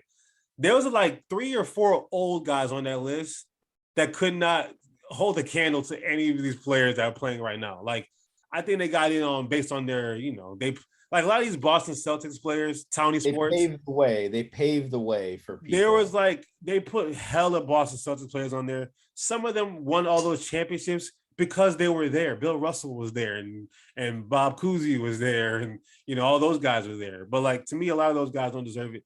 There was a guy that played for the Knicks. To me, I forgot his name was not popping. Dave DeBusschere. Him. I'm like, all right, man. He was a very pivotal. He was a very pivotal point to that team.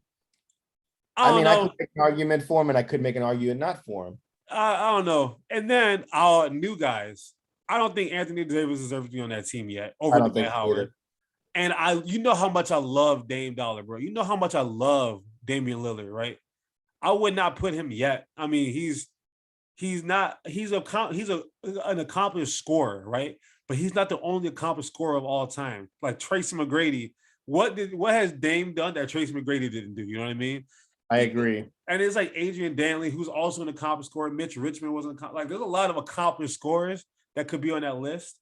And I love Damian Lillard, but I think it was a little too early to put him on the list. Now, can he end up there one day? Yeah, he's already in his 30s, early 30s, but he's got a few years left. I mean, he's a great shooter. He needs to get on a different team, honestly, so he can win the championship. But I think it was way too early for Anthony Davis, and it was way too early for Damian Lillard. I was good with Melo. I was good with Russ. I was good with those guys, but James Harden, Giannis, obviously. Yeah, Harden. Yeah, Harden's probably one of the. I'm sorry, bro. Like you're number 2 power forward for me right now. You're number 2. You've overtaken Karl Malone for me. I'm sorry. Who, Giannis? Like, Giannis, yeah, he's taking all number time. 2. So you got Tim. All he had to do was you got Tim Duncan 1. Tim Duncan 1 and Giannis is 2 right now. You take it. All right, 1-on-1. Giannis or KG? Oh man, that's hard. But I can't take Giannis over KG, bro. I couldn't either. But he always proves me wrong, man, and I like it. KG won an MVP as well. If you told that to KG, I guarantee you he would win. Like KG would destroy Giannis. I'm sorry. KG's mentality is just different. He's different. I think we're so used to seeing Boston KG. Minnesota KG was unfair, ahead of his time. I remember ahead of his time. It was good. As soon as he got rid of that Nike contract, it was a whole new KG, man. I was like, damn. I had a picture of KG on my wall when I was in middle school, elementary to middle school. I really wanted to be I thought I was going to be 6'8" or 6'9". I thought I was going to be tall. That damn doctor lied to me. So I would pattern my game after KG. That's what I wanted it to be like. Was like fadeaways, 18-footer. That was what my game was supposed to be like. I always thought KG was on the same level as Tim Duncan. Just Tim Duncan playing for a better organization. That's how I felt. Yeah, Mr. Fundamental was obviously great, but like if Tim Duncan played for the Spurs for that 20-year run, you don't think Kevin Garnett would have the same? If Kevin Garnett played in Tim Duncan's role, you don't think Kevin Garnett would have 5 rings too? Yeah, I think Tim Duncan just was a boring player and got blessed into the situation he was in. Yeah. Another player who's not on that list that should be on it is Vince Carter. Vince Carter definitely deserves it. Would you put Vince over Tracy? That's a hard one. Because Tracy McGrady just got first ballot Hall of Famer. Like they just threw this man in. Vince Carter will be a first ballot Hall of Famer too. I feel like Vince Carter brought back a lot of old style basketball for us, like the dunk, the flashiness, all of that. Like he paved the way for the culture to be what it is now in a way. No, I think so basically Jordan retired and they needed a couple 2 guards to take that mantle.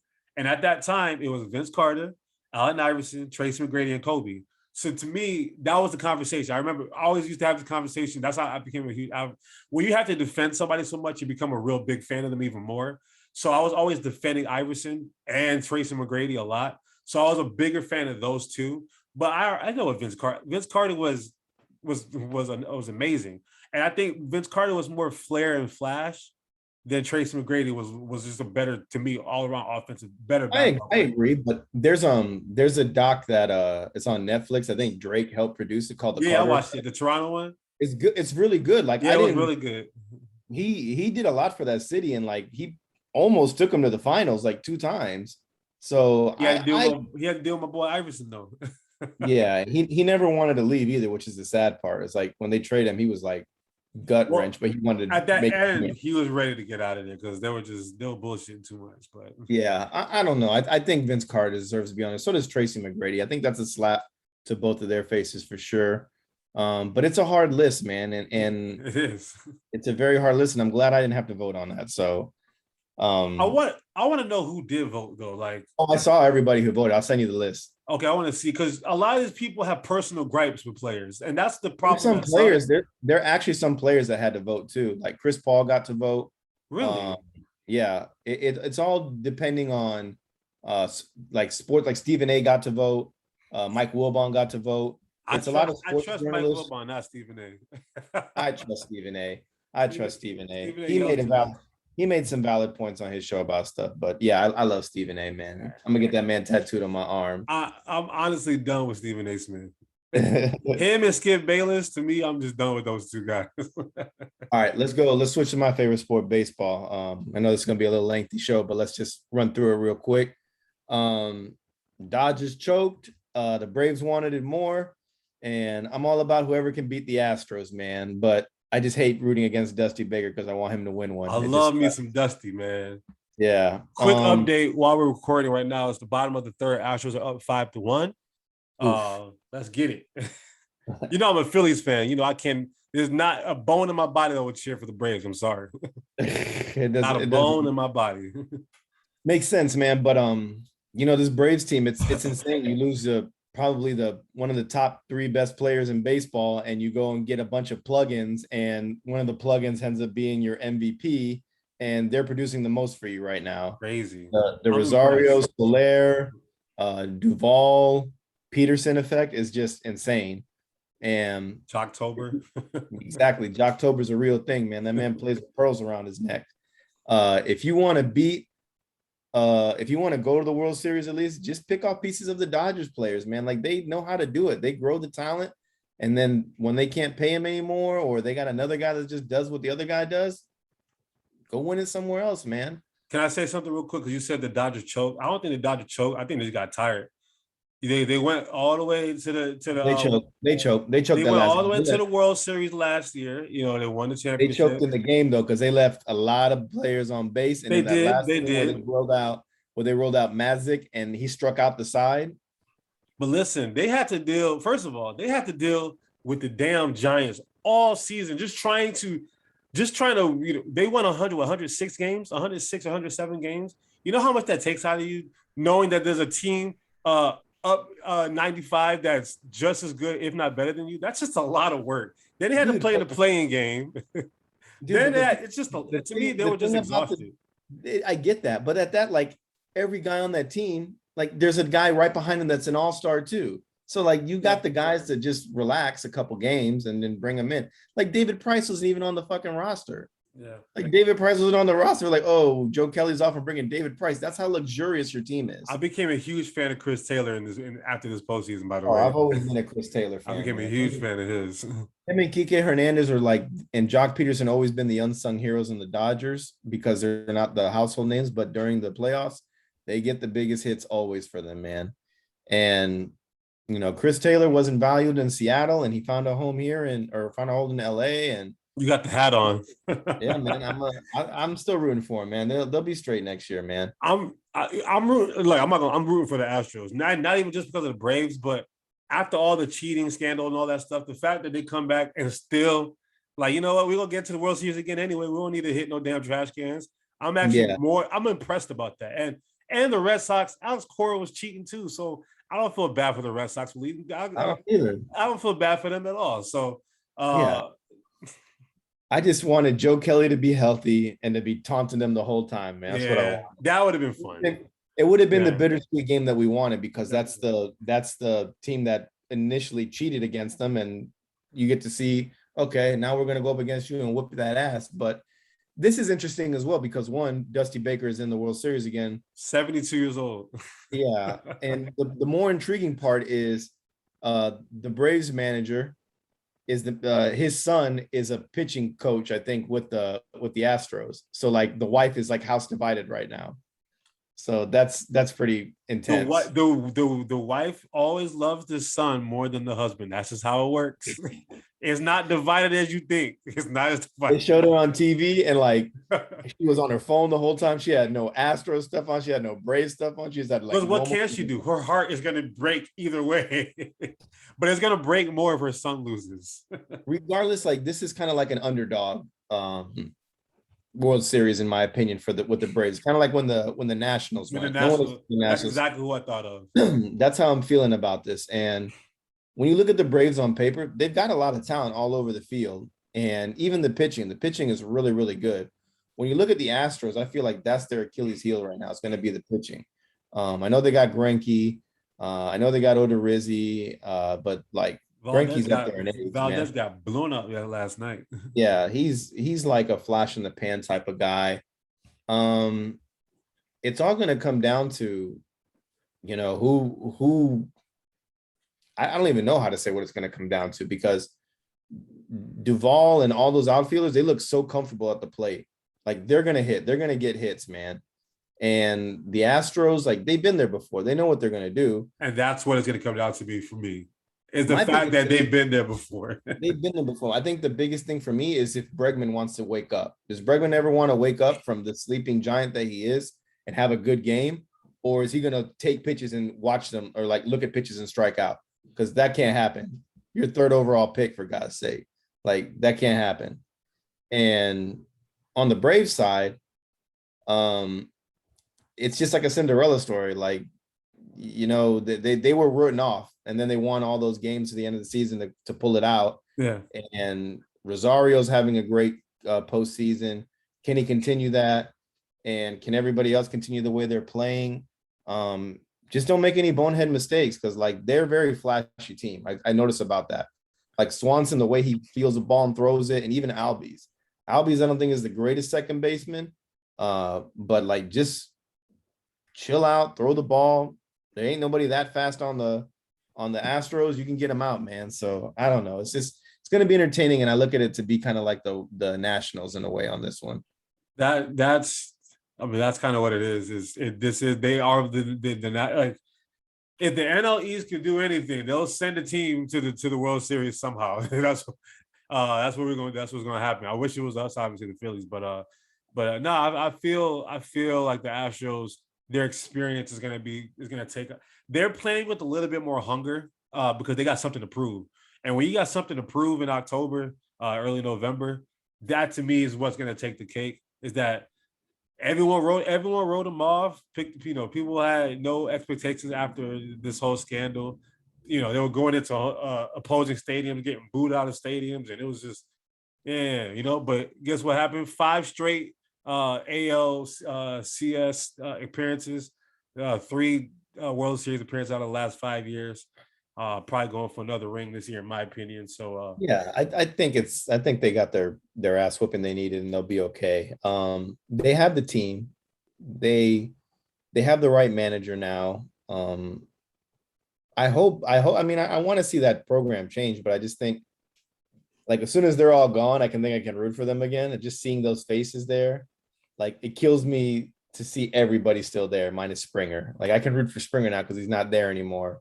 But even in the back of my head, I still think he's a cheater. So. I've said this numerous times, and I'm gonna stick to my guns when I say it. Everybody in the MLB, everybody in baseball, for the most part, teams, they all cheat. They're all trying to get a competitive advantage. They just got caught. That's all that happened. Because if it's not pine tar, if it's not cork bat, if it's not some kind of foreign substance, if it's beating on a drum, if it's somebody in the stands with a laser pointer, it's always going to be something. Everyone in baseball is trying to get a competitive advantage. It's been like that since 1850, and it's going to be like that in 2050. It's never going to change, okay? All like that happened was that they got caught. That's all that happened. Doesn't matter, man. It's just like they won the World Series based on, like, if they got caught like in the playoffs with that, like, I think I could forgive it. They all cheat, though. The Yankees cheat, the Red Sox cheat, the Detroit Tigers cheat, Padres, everyone cheats. Do the Phillies cheat? We cheat. We all, bro, everybody cheat. Bro, think about it. When Balco came out, how many people got caught with steroids? That's true. Everybody was doing it. It's just they got caught, so they stopped. They tried something else. I don't care. That's just the nature of baseball. I'm sorry. I love the sport. It's the nature of sports too. Like you're trying to be competitive, and if you ain't cheating, you ain't trying. Yeah, I agree with that And statement. they got caught, unfortunately. That's all that happened. I just love that they're the sacrificial lamb. I don't know why. Fuck them. What if it was? Right. What if it was y'all? What if it was y'all? They tried us. They tried us and it ain't happen. They tried us and it ain't happen. So I don't want to play that game. Man, what's his name? Big boy, your big old bat. What's his name? Aaron Judge. You know that man taking some kind of substances, bro. Nah, man, that boy.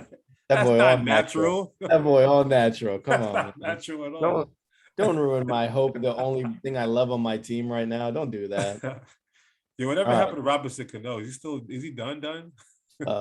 He's like almost 40 and he's just suspended until next season. So we'll see what happens. It's crazy, man. Like in baseball, like whatever happened to Yasiel Puig? Like there's players that I would see and then out of nowhere, I'm like, whatever happened to this guy?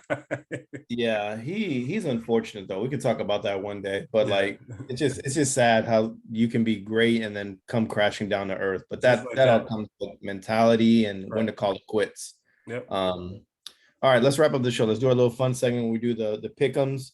I got 5 teams for us for week 8. Let's start with our Thursday night game. Green Bay versus Arizona. Devonta Adams is not playing. Alan Lazard is not playing. MVS is coming back from injury. Who the hell is Aaron Rodgers throwing the ball to? 31-17 Arizona. Okay, you going Arizona? Yeah. All right, 31-17 Arizona. I'm going to shock the world on this one. I got faith in Aaron Rodgers, man. Who is he throwing the ball to, A-Rod? They're calling Kumaro. He's coming back, bro. Kumaro? Listen, I guess. I'm going to say Green Bay. I'm going to say, because think about it. All of the games that we've been watching on Thursday and Monday night have actually been entertaining. They've been good. Yeah, they've been good. The ones that we're like, oh, it's going to be a blowout, the other team wins.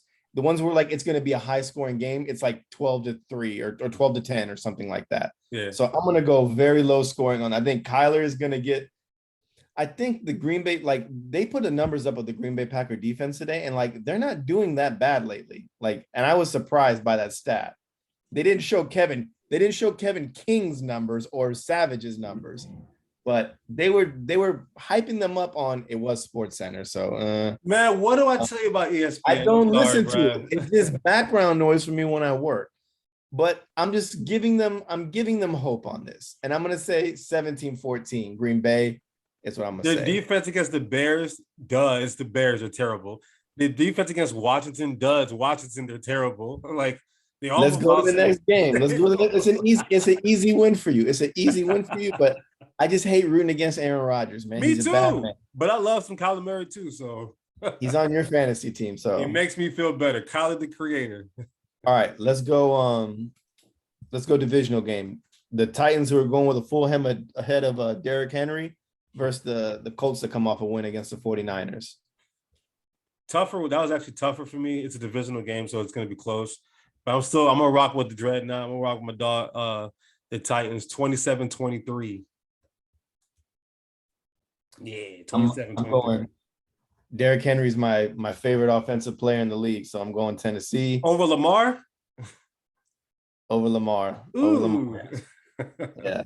Lamar is just our saving grace because he won us that thing, man. But Henry's continuously winning us games. So I know. I'm gonna say 20-14. Okay. That works. All right. Let's go another divisional game. Pittsburgh versus Cleveland. This is one we were talking about earlier. Yeah. That's gonna be a team. It's gonna be an ugly game. Personally, I think it's gonna be one of the AFC North ugly game, Halloween ugly game. Gloomy as fun. Yeah, it's just disgusting. I got Cleveland though, 20-16. Is Baker playing or no? Even if he's not, if he's playing, I think he said he might be playing. Okay, if he's playing, it's 20-16 Baker. Okay, if he's not playing, it's 20-16 Pittsburgh. But I'm going on the assumption that is Chubb and Kareem Hunt healthy yet? Chubb will be playing. Kareem Hunt won't be. And they still got Dearness Johnson. Yeah, I'm gonna just stick with the Browns on this one. They need this victory. Going against Mike Tomlin, huh? Let me hear what you got to say. Cleveland. Let me hear what you got to say. I'm gonna go whatever one you don't go with. I'm gonna go opposite on this one. Nah, bro. You say you're not gonna do that this week. You gonna pick. But I feel 50-50 on this one. I'm gonna go Pittsburgh because I like me some Najee Harris, and I'm gonna say 23-20, and I'm gonna say they learn to run the ball with Najee Harris and do them little slant passes with him. Man, he'll be okay. He'll be all right. Yeah, the Cleveland is a slight favorite. I'm gonna just rock with Cleveland, man. Whatever. You might be, and this is one of those ones I'm probably gonna be wrong on, and I'm okay with it because I like the Steelers and everything. But it's a definite hard one. I'm gonna rock with Cleveland. Where's the game at? In Cleveland or in Pittsburgh? It's in Cleveland. Yeah. Oh yeah, I'm picking Cleveland. The dog pound. All right, let's go New England versus Los Angeles Chargers. I got the Chargers 28-17. Okay. It is in San Diego. It's in LA, sir. I mean, yeah, LA, my bad. Sorry, Chargers. Don't get it. That's like saying the game's in Fort Myers. That's true. But and not Tampa. Not even like that. It's like, all right. I want to find a reason for New England to keep the beating party going on. But I think after the Chargers got spanked, they used up all their energy in that game. Yeah, I'm gonna say LA too. I'm gonna say Chargers. I'm gonna say 32-28. That's what I'm gonna put it at. I had 28-17. That's fair. And then the last one I put Tampa Bay versus New Orleans. Battle of the NFC East or South. Listen, you know how Tom Brady's petty and all that stuff. And they got swept in the regular season last year. He ain't losing no regular season games to the Saints this year. I'm sorry. I got the Bucks. It's now the kicker. It's New Orleans and it's Halloween. The Saints they'll be playing their ass off and their crowd's going to be crazy on Sunday. So that's why I don't have it as a blowout. I have it 31-23. 31-23. I think Jameis wants to prove Tampa Bay fans that they were wrong on the decision they made. And he's doing a good job so far, the way he's playing. Like, he's definitely making, me a believer in him again. But I just don't think he's got all the weapons that he has. If he had Michael Thomas, I'd say it'd be better. But the receiving core is too trash to me. Like the running game. Divisional games are always tough, man. Always. And I'm gonna make it close. I'm gonna say 28-24 is what I'm gonna put it at. Tampa Bay. I like that. I mean, to me, like I said, this is one of those where it's like it's gonna be close. It's gonna be close, yeah. Regardless. So but yeah. Sean Payton's number of owning the Bucks is done now. I hate to say it. So until next year when Tom Brady retires. You know when that curse was broken was week 1 when Ryan Fitzpatrick went into New Orleans and dropped 48 on them a couple years back. I was like, oh, they got something. That's where I knew Chris Godwin and Mike Evans tandem was going to be serious. And that was before all this Tom Brady shit was when he hung that on him. So they got something going over there. All right. Well, as of now, you're leading 15 out of 25 to my 14-25. So now, see what happens. Before we log off today, you thought you was in the clear. Where did he go to college? I got 3 for you right now. Got to see if you are ready to go. Let me know when you're ready. You ready? Dun, dun, dun, dun. No. We got Chuck Person. Chuck Person. Oh, man. I see him. Super old. Don't know. Tennessee? SEC. It's Auburn. Not ready. I got the next one for you.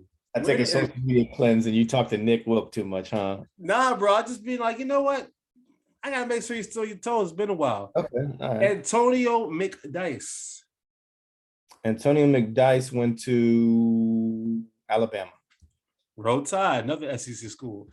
Last one, Rod Strickland, uncle of Kyrie Irving. Where did Rod Strickland go to college? Where did Rod go?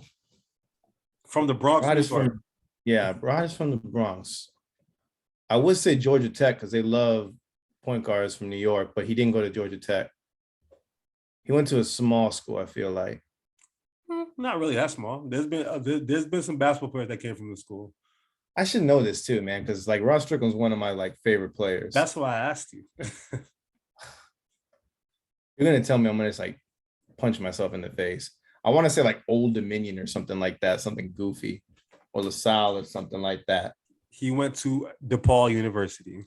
That was gonna be my next guess. Damn it, fuck, man. I knew it was like a weird one. Extra credit, Earl the Pearl Monroe. Oh, bro, I never saw Earl Monroe from Virginia. I don't know, man. Like Winston-Salem State. I didn't tell you that, man. I like those guys. I didn't watch them in college or anything like that. Damn, bro. Come on, man. These are your guys. I'm rusty, man. You can't throw me off guard like this. You got to give me like some time, man. No, that's the whole point, is keep you on your toes, man. It's the beginning of the NBA season. I have to ask you some NBA questions to make sure that you lock back in. The Knicks are playing well this year. Got to make sure you lock back in. I can tell you where the whole team went. Obi Toppin. All right, we're done. No. All right, you know where to find us on Twitter at @fair_weather_pod, YouTube, Facebook, Instagram, the Fair Weather Podcast, where we subscribe to podcasts as well. You can find us there for the audio. Yeah, Cardiac Kemba. I wish the Knicks luck. I can't wait to come back next week when we have CJ McCollum and whoever else is on the squad in Philly. Fly Eagles, fly as usual. Go Jets, Jets. Just end the season, and let's go Astros. Peace.